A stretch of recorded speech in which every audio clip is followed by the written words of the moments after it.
Ārlietu ministrs Ģirds Valdis Kristovskis izvairās atbildēt uz žurnālistu jautājumiem par to, kā īsti notikusi Sudānā nolaupīto Latvijas iedzīvotāju atbrīvošanu no sagūstītājiem.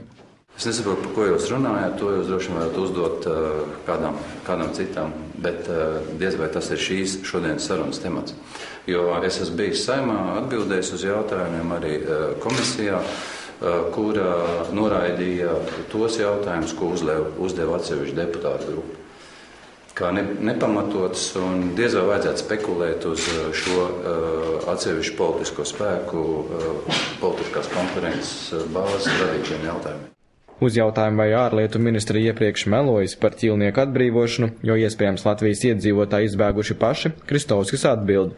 Man pat ir neērti lietot vārdu meloti, jo ārlietu ministrija un es pats personīgi esmu atbildējis atbilstoši saviem amatpienākumiem.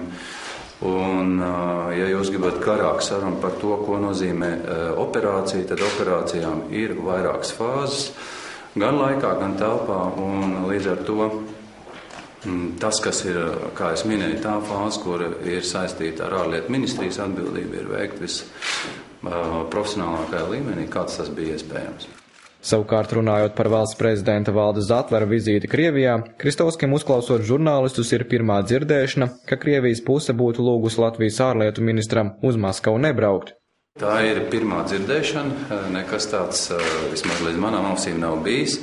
Neesmu dzirdējis arī no viena no diplomātiem vai arī no valsts prezidenta kancelēs, ka kaut kas tāds būtu bijis.